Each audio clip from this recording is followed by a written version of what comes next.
presidente Jair Bolsonaro resolveu falar sobre a repercussão da crise com o PSL. Nessa quarta-feira, ele pediu transparência nas contas da sigla e disse que não deseja tomar partido de ninguém.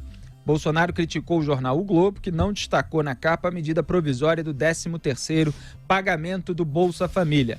O presidente também afirmou que não vai mais falar sobre o assunto. A produção separou um trecho da fala do Bolsonaro. Então, Robson, pode soltar aí.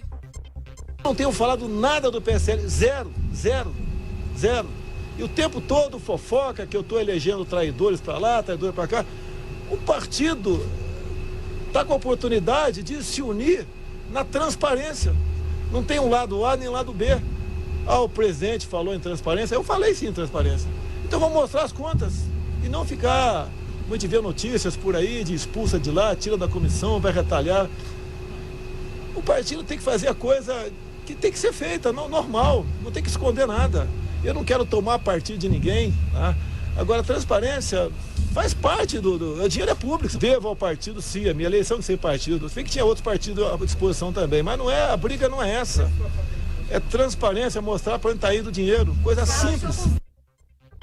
Tá aí o presidente da República, Jair Bolsonaro, Zé Maria Trindade, que para quem nos ouve pelo rádio, estava falando tudo isso segurando o jornal, mostrando a primeira página. Só que foi ele, né, Zé Maria Trindade, que começou dizendo que o Luciano Bivar, o presidente nacional do PSL, está queimado. Foi ele, foi o vídeo dele que circulou dizendo isso e dizendo que era para esquecer o PSL. Então toda essa polêmica teve a participação aí do Jair Bolsonaro, que entrou nessa treta direta com o Luciano Bivar, que acabou reagindo. Lá no Twitter tem deputadas do PSL, como eu já mostrei aqui, que estão se confrontando de uma maneira bastante hostil uma à outra. Tem declarações também na tribuna da Câmara dos Deputados. Então tem um acontecimento político relevante em relação ao partido do presidente da República, que também é manchete na imprensa. É claro que a gente aqui no programa vai falar de todos os tópicos, inclusive desse, do 13º do Bolsa Família. Diga aí, Zé Maria. Olha, o presidente disse também nessa entrevista, né, nessa conversa na saída do Palácio da Alvorada, de que não pretende tomar o partido. Mas, na verdade, bolsonaristas, como a deputada Bia Kicis, daqui do Distrito Federal, dizem que vão tentar indicar ou eleger a maioria da Executiva Nacional do PSL de pessoas ligadas ao presidente Jair Bolsonaro. Isso é tomar o partido, né? O que é impossível, mas provoca uma implosão. Essa crise está se arrastando e vários líderes estão dizendo que é o retrato cruel da fragilidade dos partidos políticos e também uma indicação de que a negociação política falhou, não dá mais certo. A grande novidade nesse processo é que representantes do PRB, principalmente o vice-presidente da Câmara, deputado Marcos Pereira, que fala em nome da Igreja Universal, o PRB é dominado pela Igreja Universal, ele está negociando a possibilidade ali de fusão partidária e formar uma base de sustentação do presidente Jair Bolsonaro no Congresso Nacional. Uma fusão partidária justificaria a transferência de outros partidos para esse grupo, liderado pelo PRB, sem a punição de perda de mandato, né? Fusão partidária e criação de novo partido são possibilidades de saída, de troca de partido sem punição. Esta é a articulação. A crise está demorando e logo no dia seguinte daquela fala do presidente Jair Bolsonaro com fã de que o PSL estava queimado e o Bivar queimado, nós antecipamos aqui a reação do presidente. O deputado Luciano Bivar diz que foi traído e abandonado pelo presidente Jair Bolsonaro, diz até que foi usado para a eleição do presidente e que a combinação era de que depois da eleição ele, Luciano Bivar, reassumiria. E mais, ele diz que existe transparência no PSL, que todos os gastos são colocados à disposição dos parlamentares, inclusive em grupo de WhatsApp. Agora, a fala do presidente sugere que, no mínimo, o dinheiro público, e ele faz questão de dizer que se trata de dinheiro público, e é mesmo, né, está sendo aplicado de forma suspeita pelo PSL. Quer dizer, pecados antigos em partidos novos, né, Felipe? Augusto Nunes, deixa eu te fazer uma pergunta. Dá para colocar na imprensa a culpa pela crise interna do PSL? Não. Nesse caso, não. Nesse caso, acho que não há porquê, já que foi feita uma declaração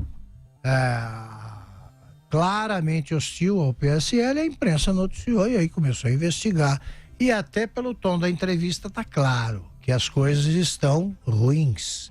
Agora é o seguinte, né? Vale a pena a gente voltar um pouco na história e ver como a habilidade política pode conduzir com muito mais, com menos ruídos, essas Exatamente. coisas. O Getúlio Vargas, que saiu, deixou o governo debaixo de ódios, né? Os ódios se concentravam na UDN, mas outros partidos estavam ali querendo esfolar o presidente. Ele tinha uma situação tão difícil em 1950 que a campanha dele foi coberta por um único jornalista. A campanha vitoriosa presidencial foi coberta pelo Samuel Weiner, que ainda estava nos Diários Associados, e o Jaci Chateaubriand achou que devia.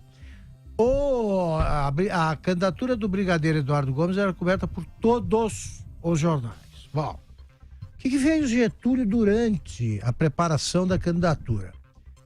Ele estimulou a formação do PSD, que pegava os grandes proprietários rurais, ali a elite rural conservadora e tal. Ele viu a emergência das classes trabalhadoras urbanas, fundou o PTB, ao qual se filiou.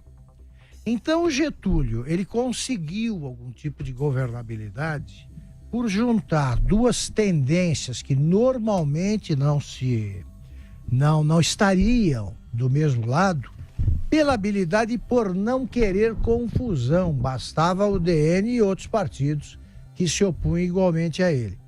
Agora, no caso, é raio em céu azul, neste momento. Depois nós vamos falar disso, como lembraram o Felipe e o Zé. Mas com notícias boas na semana, você não pode dar motivo para que a semana seja ocupada por noticiário sobre briga. O Tancredo Neves, também com a sua descrição antológica, famosa, ele deixou o PMDB porque ele achou que era hora de formar um partido mais conservador que sustentaria a candidatura presidencial dele, chamada PP, né, Zé? Partido Popular. Exato, popular. Ele viu que não dava, voltou ao PMDB. Quer dizer, tem de ser pragmático nesse negócio. Não se arruma confusão com isso aí também. Não uniu os dois partidos, né? Uniu os dois partidos. E o MDB virou PMDB. Exatamente. Ele tinha saído como chefiando uma dissidência, voltou para o partido. Era isso que devia ser feito. Tá dando confusão? Para de falar no assunto e vai tratar de coisa mais séria.